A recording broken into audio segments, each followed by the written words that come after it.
Ang Subuanong Cebu Field Office Director sa International Justice Mission lakip sa duha ka mga Pinay nga napasidunggan sa baguhay lang gipahigayon nga Women of the Future Award Southeast Asia. Si Attorney Lucille Dihito napasidunggan tungod siyang advokasya pagbatok sa commercial ug online sexual exploitation sa mga bata nga misangpot sa pagkakondikto sa 83 ka mga traffickers. Ang Women of the Future Awards nag-ila sa mga batan-ong babay nga nakapadasig sa uban pinaagi sa ilang advokasya o propesyon.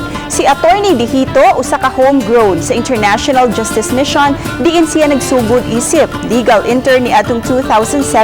Human makapasar sa bar exam ni atong 2012, subli siyang misud sa IJM.